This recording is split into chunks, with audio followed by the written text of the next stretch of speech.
music, for no copyright stuff. Looks like we're good.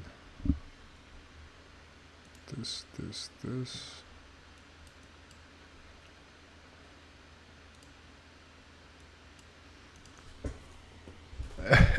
Oh, fuck.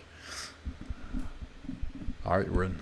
What's up, motherfuckers? Welcome to this thing again. Let's take a sip of some beer. We have this guy.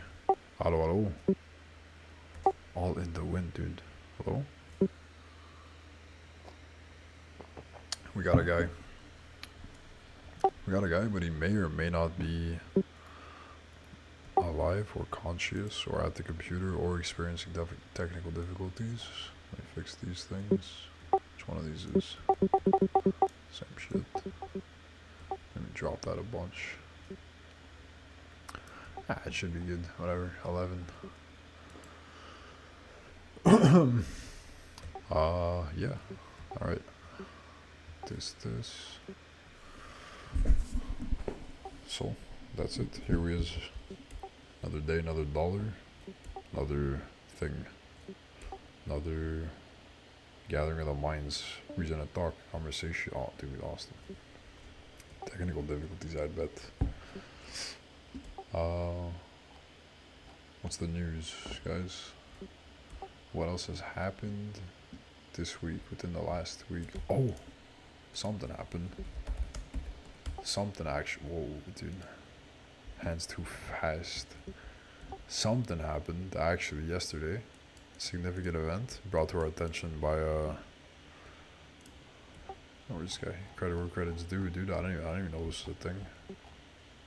To be fair, our Mandela thing is a bit of a bastardization of the actual thing, so not really connected to the real fella in any way, shape, or form. But yeah, dang it, there it is.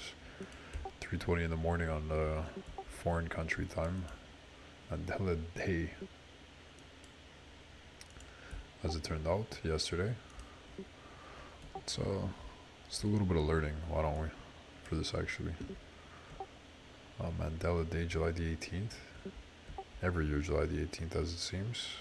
Global celebration that takes place to honor the life and the legacy of Nelson Mandela. Why'd they pick this date? Birthday? No. Release from prison, if you're from that universe day, or what? Nelson Mandela Day. How to get involved. Oh, you get involved. That's information for later. It's in your hands to get around the world, end hunger. Fuck yeah, dude. Feel strong, actually. Feel empowered. I didn't realize this is what I was gonna be on today. I didn't realize my potential, I guess, really is what it is. All you gotta do is go to deep sleep. All you do is go to deep salute. All you gotta do is go to deep salute and plant some mint leaves, basil, carrots, something. Gallery of images from Nelson Mandela Foundation, 2023 Day, Africa, Tikkun, and Deep Salute. That's some fucking words. Alright, let's go to it. What do we have to do for this thing, actually? No matter how small your action, Mandela Day changing the world. Foundation has embarked on a long-term and sustainable interventions. It's tree planting. That's what it is, tree planting. Oh, there's a race. Every good cause is a race. A marathon. And coffee, making their finest brew, giving blood. They're actually just throwing darts at the board with this one a little bit, eh? Planting fruit. Running marathon. Tea party for children. Coffee and Kaya Lasita. Kaya Litsha. Giving blood. And cleaning a park. Create a carpool schedule with your colleagues. Hell yeah. Blog about a non-profit. That's fucking sick.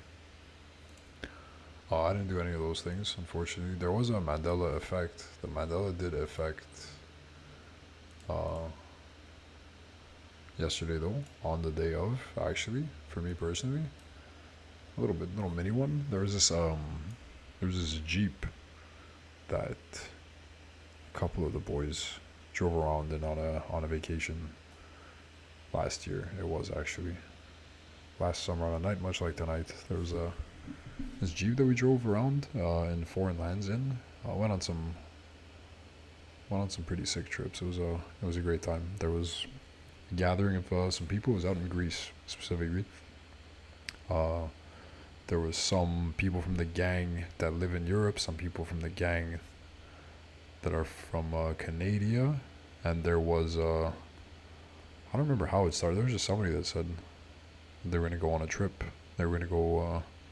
Like pandemic was just wrapping up last year, right? I think was the circumstance a little bit, the context. People hadn't really done a lot of traveling, a lot of international stuff. Things were pretty fucky. Somebody said they wanted to go on a trip, and one by one, people just tacked on over the course of a couple of months, and it became like a whole fucking shindig. It was pretty wild. Those are the biggest. the groups, the groups plural, because there were groups plural, like met up and broke off and reformed, and a couple of people went here, a couple of people went there, but altogether, if you counted the lot of it, like at the one point of the trip when there was people all kinds that were in it together, it was the biggest trip thing I've been a part of. It was pretty wild. Anyways, yeah, there was a Jeep. It was a very significant Jeep. There was one dude that was down there, had a vehicle, a family vehicle. It wasn't like a rental or nothing. It was like an old trustworthy one. White Jeep, 9-seaters, 2 for the front, then a row of 3, and then 4 seats in the back, 2 side by side up against the one wall, 2 side by side up against the other, facing each other like military style. And that Jeep was used for the trip. Anyways, the Mandela yesterday was one of the dudes that was a part of that trip. Was an old buddy, somebody that I've known for a while, that I don't see on the regular at all. Like, it's a rare sight. It'll be like a couple times a year I'll bump into that guy. I saw him. I was just walking down the street on an odd walk too, on like some 5 p.m. I just figured I'd get some air, catch the last bit of sunshine kind of walk. And I was at like the stop sign kind of thing. I was like, if I maybe do I turn right and go down this way on like a little downhill-y walk, or do I go left and go this way? I went right at first, but then I turned back on it. Something called me to the left side of the walk, you know? And fucking bump into that guy. He was driving up his car in that way. He has no business being in that neighborhood necessarily. He's never on there as far as I'm aware. He's going to do something. He was passing through. They happened to pass by each other right then and there. And he pulled over around the corner. I stopped there, say hello, talk for a couple of minutes. He was on his way. And right there around that corner too was a 9-seater white Jeep. Also kind of a rare sight. A little odd vehicle wise for the city. And yeah, basically the exact same make, model as the thing. The last time I had seen that guy, well, I might have seen him since in the real world, but vacation wise, that was our ride, dude. That was our thing. That goddamn thing, dude. We took that thing out there to the wilderness a little bit. There was this waterfall hike kind of day that I'm probably gonna remember for my whole life. Actually, that was something. It was like there was a day we just drove along the coast. I say we drove. There was a driver. There was one of the dudes in the stack that was driving the vehicle, but we were loaded up. We might have not been the full 9 at this point, but we must have been like a 5-6er. And the plan was just drive down the coast of the area we were in, and just kind of take it as it comes, you know. People had ideas. Oh, there's a beach there. Oh, there's a something, this or that. And yeah, if we find them, we'll take them. And whenever we're driving down and there's kind of a dead point, look around, see if there's anything. Check a little map, check a little internet thing, see what is there a stop, is there a reason to go here or there, take a turn this way, that way, whatever happens. We're just gonna go down the coast for the day, find some place to eat towards the end of it, try to come back up before nightfall, kind of thing. And we did that a couple times. On one of those days, on one side of the coast, there was this spot, and this was like, I don't know where the fuck this was. It didn't feel like it was of this world, really. It was kind of wild. It was this hike, this little area that you walk into, and it feels like the amount of different, what would be the word? Not climates, but like, yeah, different types of terrain and land and living that exist in that country is pretty wild. There's like pretty deserty areas. There's the beachy areas. You got the cities. You got kind of like cold foresty stuff too. There's mountains. This thing felt like a jungle kind of. It was pretty whacked. It was out there, and it was in there. And parked the Jeep, followed some trail before you knew we were on our way. And this was, I say it's a waterfall hike because that was the thing to see along the way. There was a point at which there was going to be a little waterfall, and that was like the destination kind of. And this hike just gets you in there. You just go inland, off the beaten path, up wet and slippery mossy rocks and logs, and up a little makeshift kind of things. There was like rebar kind of stuck into some rock things to hold as a handle, because it was a death trap. It was pretty wacky, especially for a motherfucker like me who my feet, I got sweaty kind of feet usually. I got like little flat feet too. Not great balance in the first place. All these things come together for me not to be a super confident wet rock climber.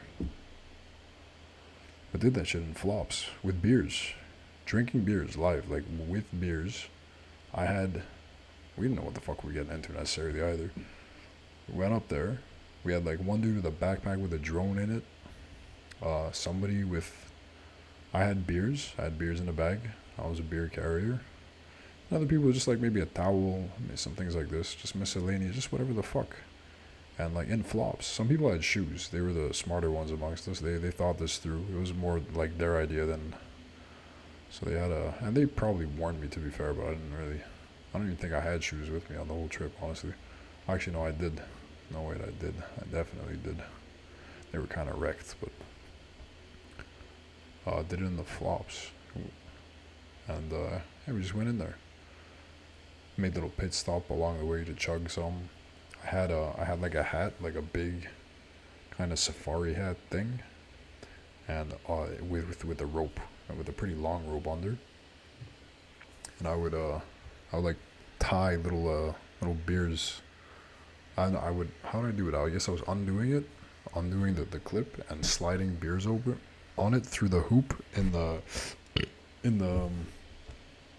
top part in the click, the one that makes this sound,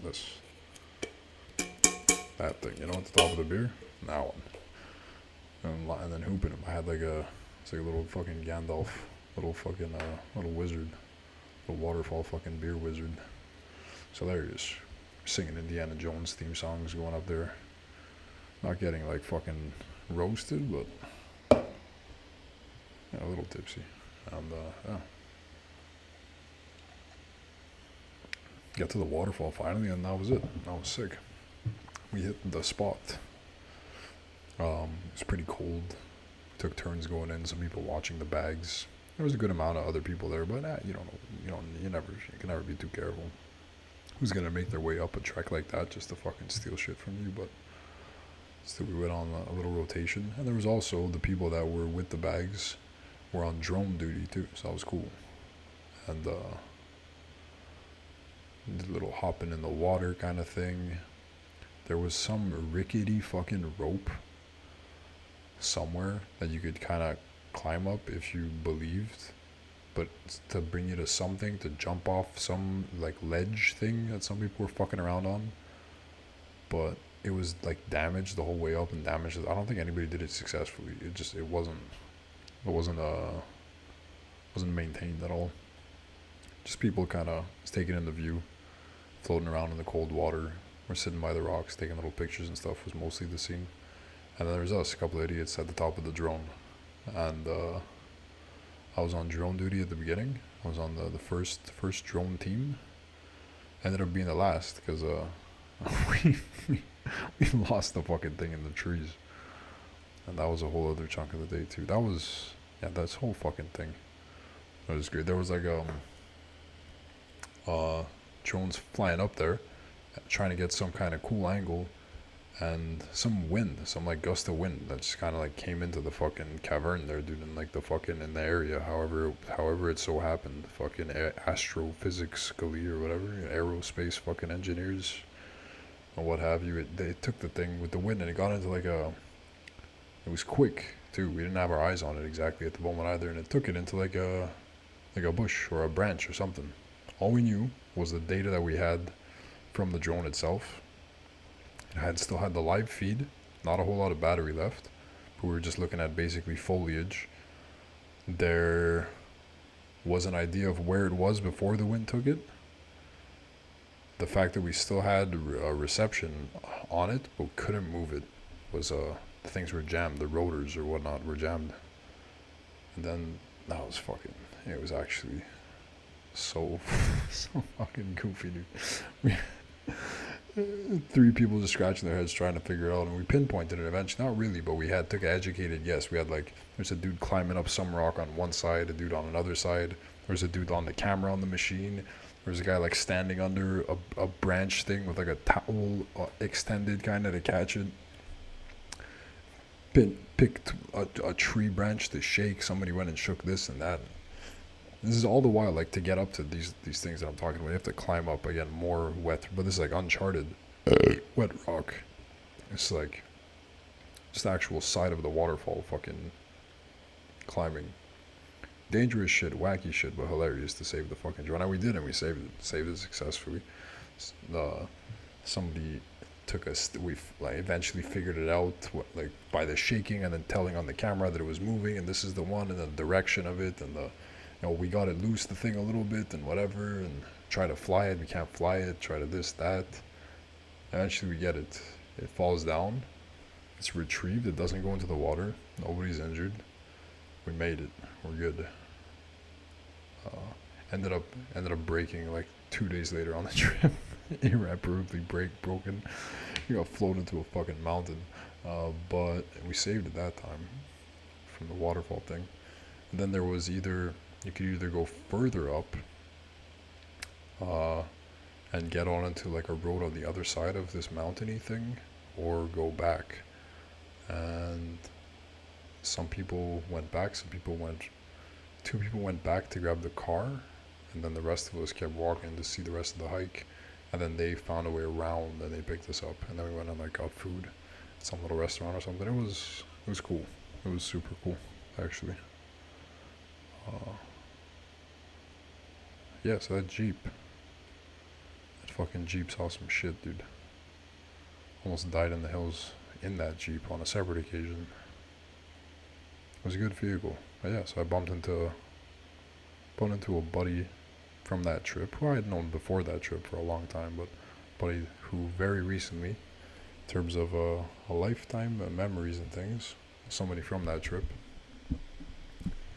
And then, yeah, right there, basically on that street, parked was a Jeep. Same one, same color, same make, same model, more or less, as far as I could tell. That's a little Mandela occurrence, actually. So that was my Mandela Day occurrence. Yeah. Having cranked that out, looks like whatever fuckers were potentially able to come today, the potentially yes became looking like a no. So what I think is, thanks for recapping Thanks for recapping fucking beautiful story here, guys. I think we're going to chapter 3. And maybe 4, fuck it, maybe 5. Moby Dick. Let's see, where are we? 2? That's gotta be it, right? Zoom this fucker.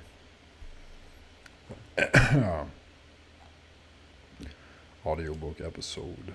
Who's this? Oh, nothing new. Alright, fuck it, yeah, we're back. Moby Dick, chapter 3. In a sec, take a sip of the beer.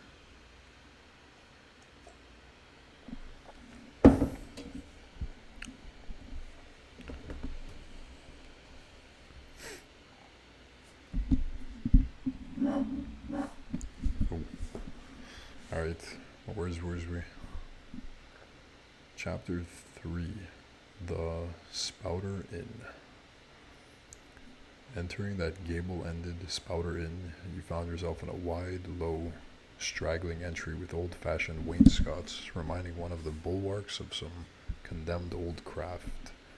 On one side hung a very large oil painting so thoroughly besmoked and every way defaced that in the unequal crosslights by which you viewed it, it was only by diligent study and a series of systematic visits to it and careful inquiry of the neighbors that you could any way arrive at an understanding of its purpose.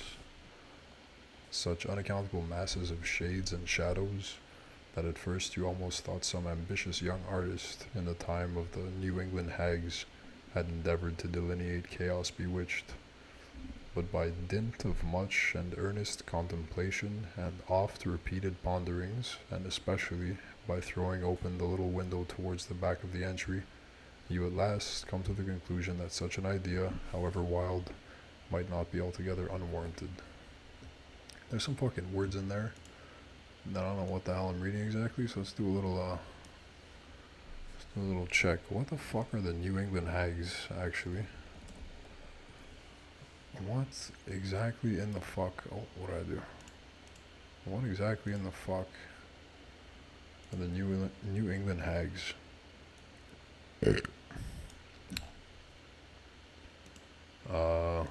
Picture represents a Cape Horner in a great hurricane. A half-floundered ship. Bop at a boop boop. Hag is an old wizened woman. Yeah, okay, what the fuck is a New England? It's just a hag from New England, I guess. It's not like a hockey team or some shit. Then there was Wayne Scott. That's a word. What does that mean? What is a fucking... It's a boat. It's a boat term, I'm assuming. Wayne Scott. Line a room or wall with wood paneling. The interior was to be wainscoted. Excuse me. So what the fuck was that? Old-fashioned wainscot. Okay, it's just like things like molding kind of thing. Things fucking to do with the holding up of the walls or general room fucking architecture. Where were we? But what most puzzled and confounded you was a long, limber, portentous black mass of something hovering in the center of the picture over 3 blue, dim, perpendicular lines floating in a nameless yeast. A boggy, soggy, squitchy picture, truly, enough to drive a nervous man distracted.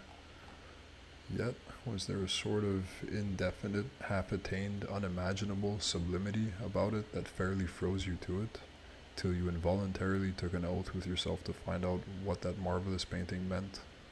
Oh, I thought that was a question. Yeah, was there, bro? Where's the question mark, motherfucker? Ever and anon a bright, but alas, deceptive idea would dart you through. It's the Black Sea in a midnight gale. It's the unnatural combat of the 4 primal elements. It's a blasted heath. It's a Hyperborean winter scene. It's the breaking up of the icebound stream of time. But at last all these fancies yielded to that one portentous something in the picture's midst.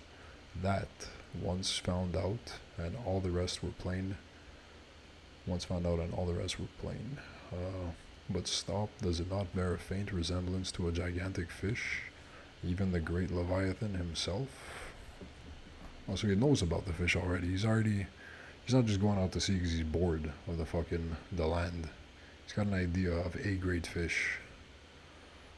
Leviathan uncapitalized though, but nonetheless.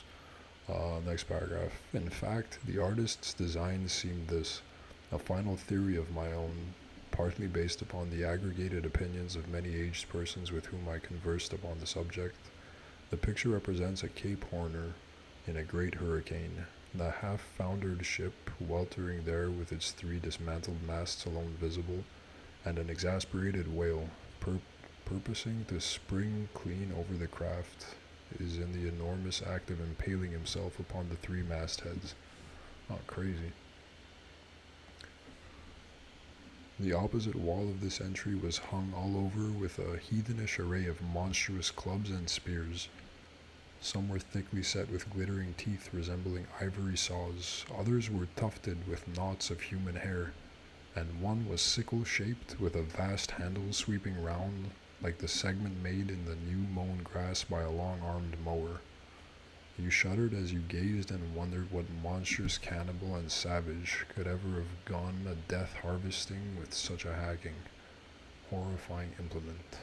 Mixed with these were rusty old whaling lances and harpoons, all broken and deformed. Some were storied weapons. Well, that's it, that's the sentence. Some were storied weapons. Cool. They got a little character to them. A little bit of a je ne sais quoi, you know? Rusty bloodstains, hopefully. With this once long lance now wildly elbowed, 50 years ago did Nathan Swain kill 15 whales between a sunrise and a sunset. And that harpoon, so like a corkscrew now, was flung in Javan seas and run away with by a whale years afterwards, slain off the Cape of Blanco. The original iron entered nigh the tail, and, like a restless needle sojourning in the body of a man, traveled full 40 feet, and at last was found embedded in the hump. Crossing this dusky entry, and on through yon low arched way, cut through what in old times must have been a great central chimney with fireplaces all around, you enter the public room. A still duskier place is this, with such low ponderous beams above and such old wrinkled planks beneath that you would almost fancy you trod some old craft's cockpits, especially of such a howling night, when this corner anchored old dark ark when this corner anchored old ark rocked so furiously. Where did I see dark in there? I guess this old ark just got a little touch of the dyslexia in there. On one side stood a long, low, shelf-like table covered with cracked glass cases filled with dusty rarities gathered from this wide world's remotest nooks. Projecting from the further angle of the room stands a dark-looking den, the bar, a rude attempt at a right whale's head. Be that how it may, there stands the vast arched bone of the whale's jaw, so wide a coach might almost drive beneath it. Within are shabby shelves, ranged around with old decanters, bottles, flasks, and in those jaws of swift destruction, like another cursed Jonah, by which name indeed they called him, bustles a little withered old man, who, for their money, dearly sells the sailors' deliriums and death. Abominable are the tumblers into which he pours his poison, though true cylinders within the villainous green goggling glasses deceitfully tapered downwards to a cheating bottom, parallel meridians rudely pecked into the glass surround these footpads goblets. Dude, what the fuck are you talking about, my friend?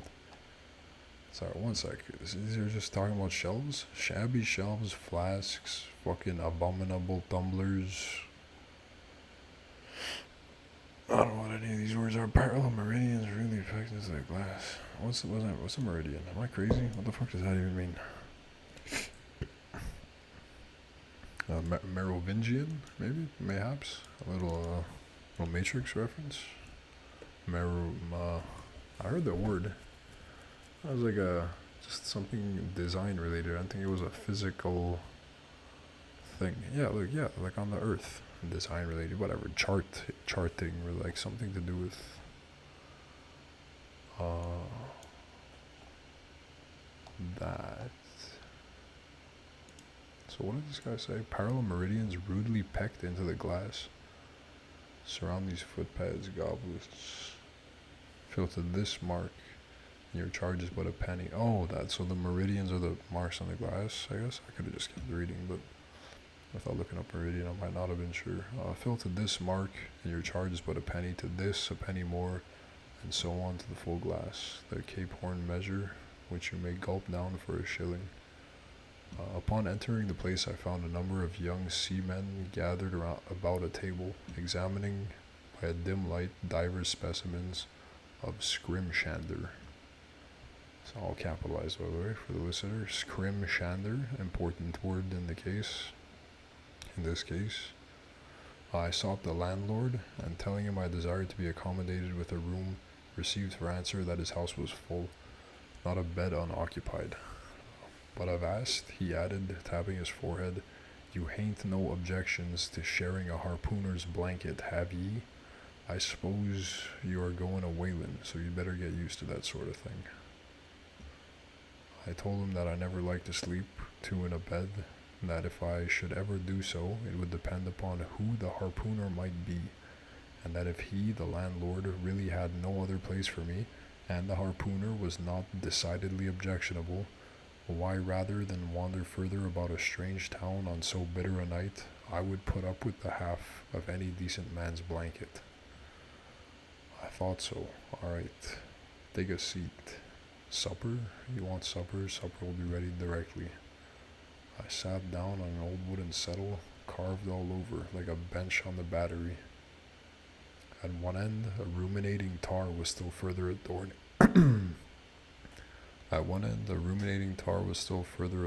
It with his jackknife, stooping over and diligently working away at the space between his legs.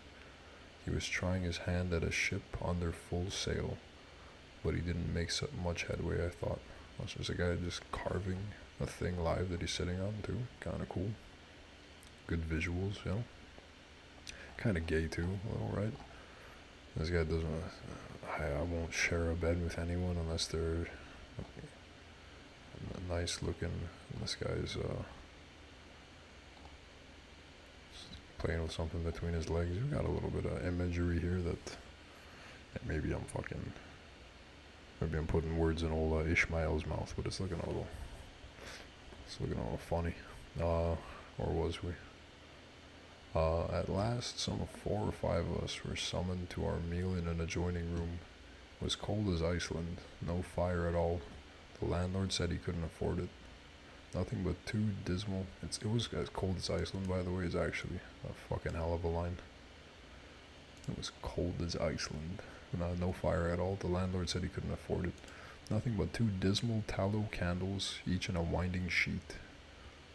We were fain to button up our monkey jackets and hold to our lips cups of scalding tea with our half-frozen fingers, but the fare was of the most substantial kind. Not only meat and potatoes, but dumplings. Good heavens, dumplings for supper. One young fellow in a green box coat addressed himself to these dumplings in a most direful manner. My boy, said the landlord, you'll have the nightmare to a dead sartainty. Sartainty? Sartainty. What does that mean? What the fuck does that mean? Not certainty? Sartainty? Sartainty. Countable and uncountable. Plural sartainties. Dialect, non-standard certainty. Oh, it's the same word. Basically, I guess. Right? That's what that means. Sartainty. Alright. Landlord, I whispered. That ain't the harpooner, is it? Oh no, said he, looking sort of diabolically funny. The harpooner is a dark-complexioned chap. He never eats dumplings. He eats nothing but steaks, and he likes 'em rare. The devil he does, says I. Where's that harpooner? Is he here? He'll be here afore long, was the answer. I could not help it, but I began to feel suspicious of this dark-complexioned harpooner. At any rate, I made up my mind that if it so turned out that we should sleep together, he must undress and get into bed before I did. Okay. Okie dokie there, Ishmael. If you say so, dude.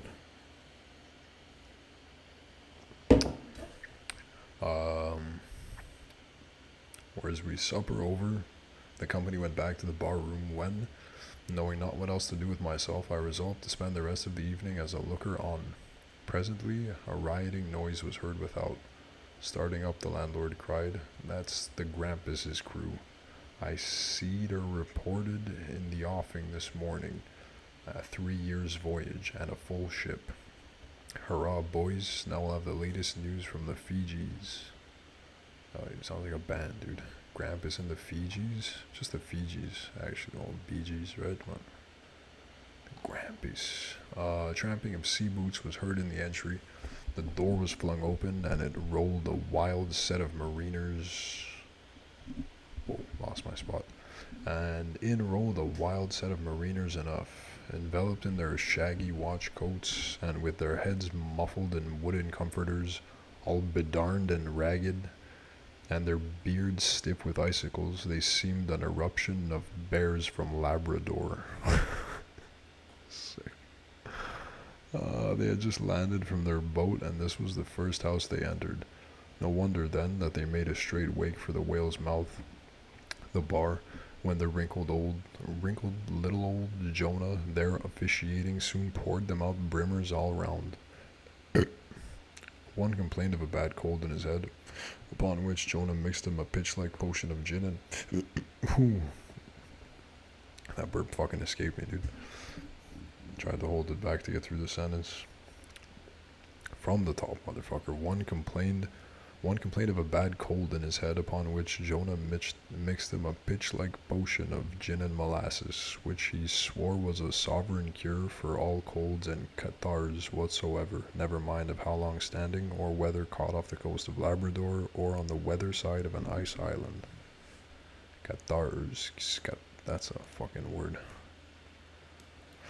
We're checking it. We're in fucking Google. We're in fucking Google mode today. What is this?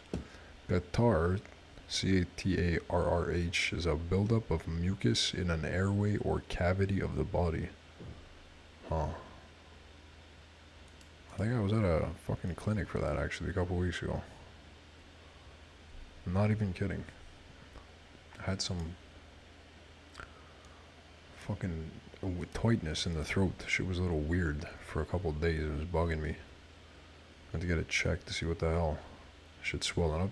Should I be worried? You know, is there gonna be like is it gonna persist? Is this gonna improve? Is it gonna get worse? Am I gonna fucking, might as well be here and check it out before difficulty breathing is on the menu, you know what I mean? I said nothing looked wrong. Shit looked a little swollen, but within reason. Nothing to indicate anything crazy or to warrant any kind of more invasive testing.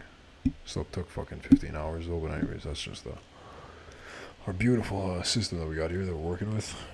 Blood tests and whatnot, and one scan of some sort took like 15 fucking hours anyways. At the end of the day, it was just like some buildup, awesome mucus or some fucking phlegm or whatever. It's like something like that, and maybe just a little irritated, maybe smoking too many cigarettes the last couple of days. I don't know what to tell you. Fuckers, eh? Did I disconnect from this thing, by the way? No, I'm still in there. Chapter 3. What was I saying? Yeah. The liquor soon mounted into their heads, as it generally does, even with the arrantist dopers newly landed from sea, and they began capering about most obstreperously. Hitting that word in one shot, actually. We're Googling it again. But hitting that word in one shot, I kind of saw it coming a little bit. Out the corner of my eyeball, I saw that it was going to be up there. I wasn't sure if I could do it, but I actually hit that good. Adjective, resisting control or restraint in a difficult manner. what was obstreperous exactly?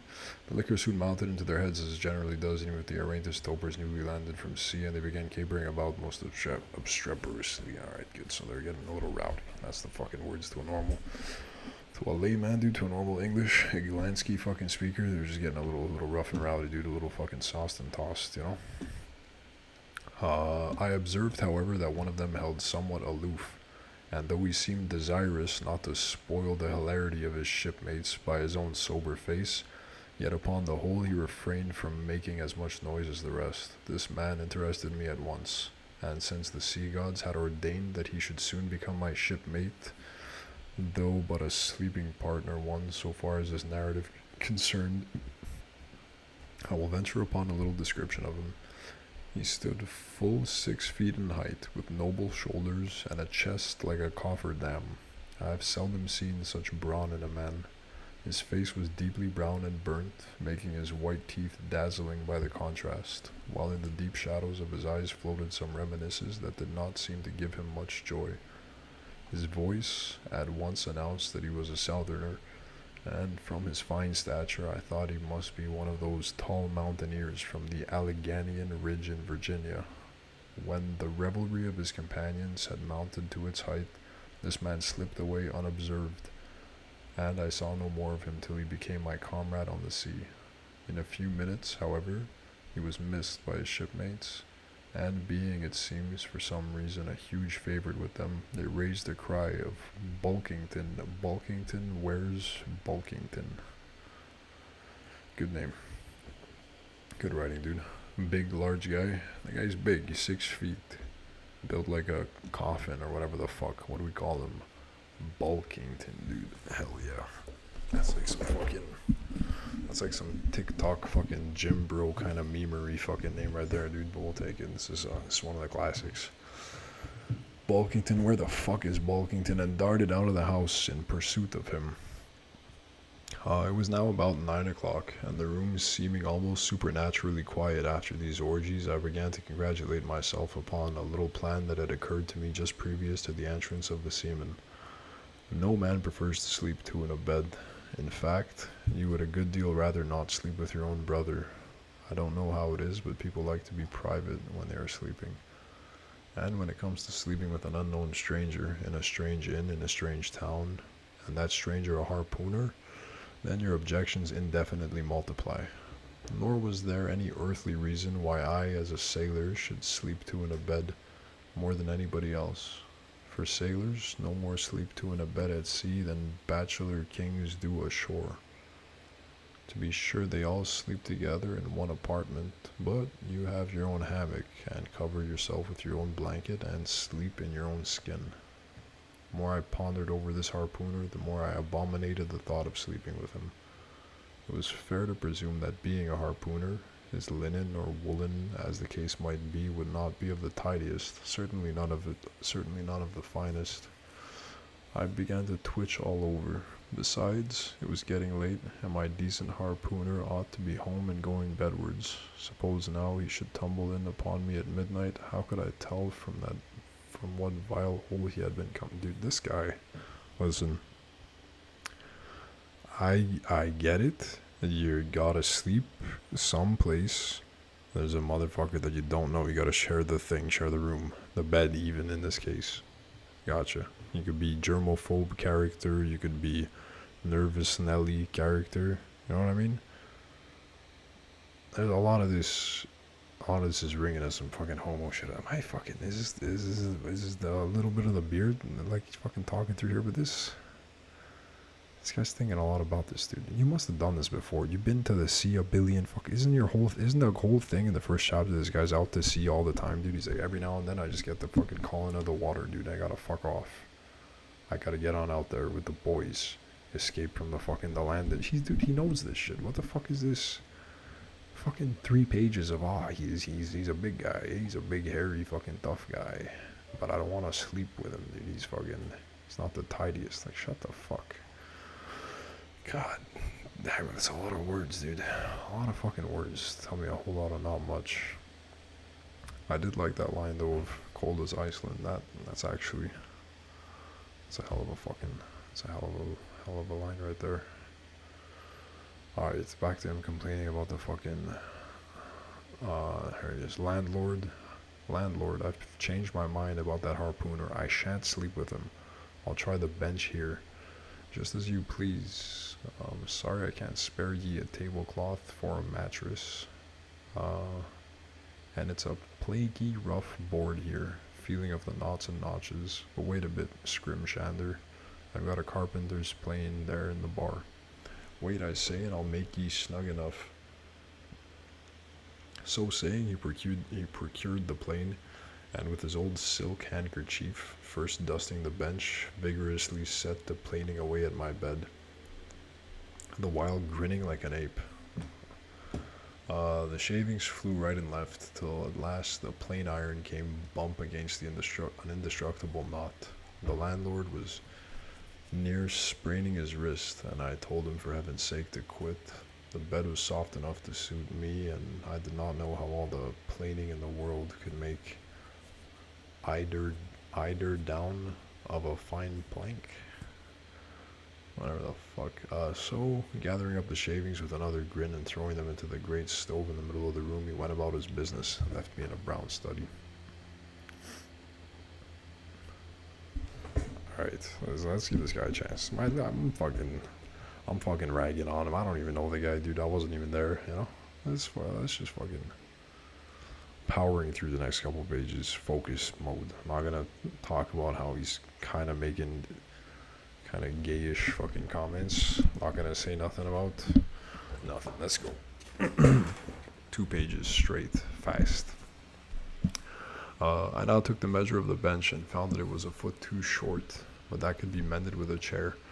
But it was a foot too narrow, and the other bench in the room was about 4 inches higher than the planed one, so there was no yoking them.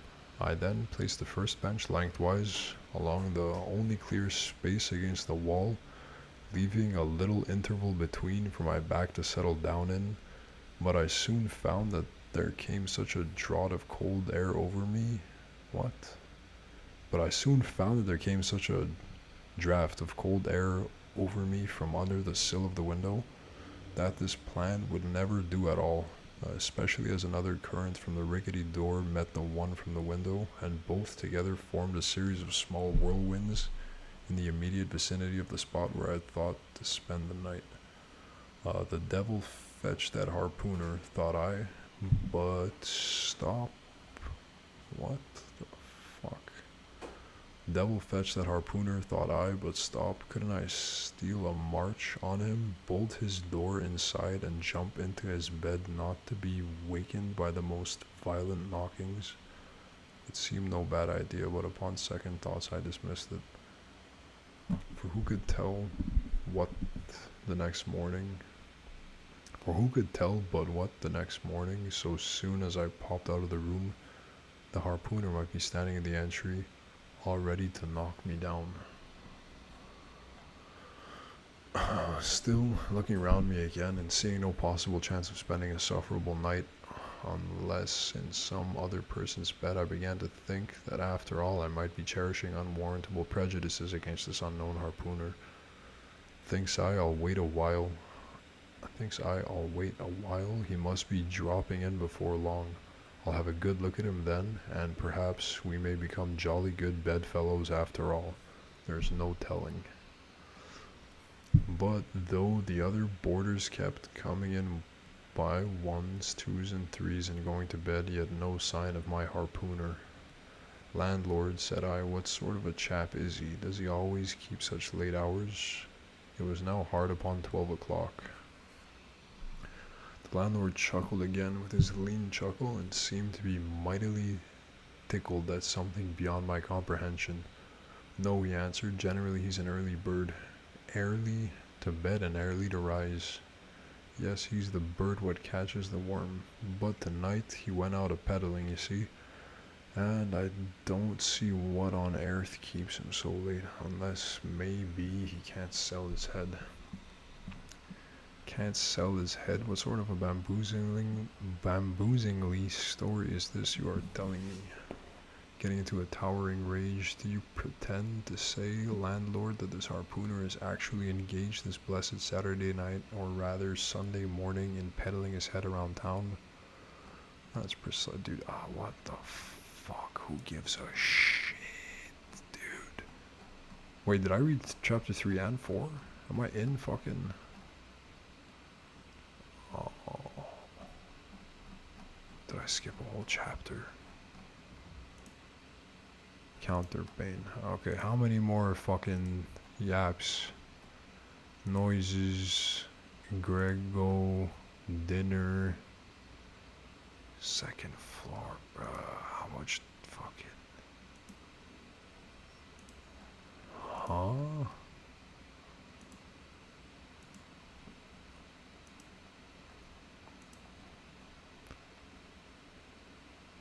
This I read.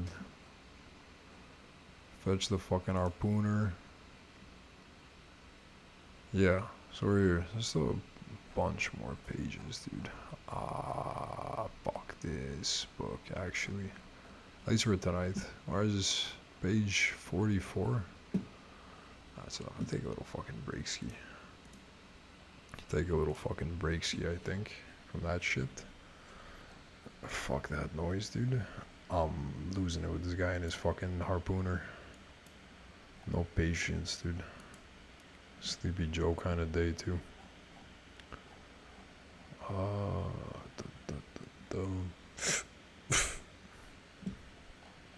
Where we at? Oh, big fucking jam in the sauna, dude. Holy, actually.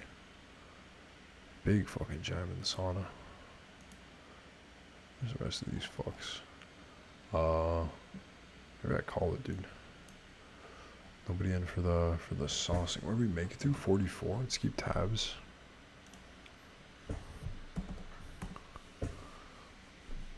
Legs itchy. I think that's good for today, honestly. Did a little bit of learning, a little bit of knowledge, a little bit of fucking story time. And we're just about an hour in. That's good enough for me, fuckers. Page 44, dude. If we recap ever, we'll recap it. If not, then not, I guess. Book is getting to be a little bit, I'm barely even fucking in there, dude. I'm ready to hear about the whale attacks. Any more about this guy deciding whether or not he wants to sleep with a fucking harpooner, dude? Jesus. Anyway, fuck it. Okay, let's get this. Peace and love, motherfuckers. Catch you on the flip side.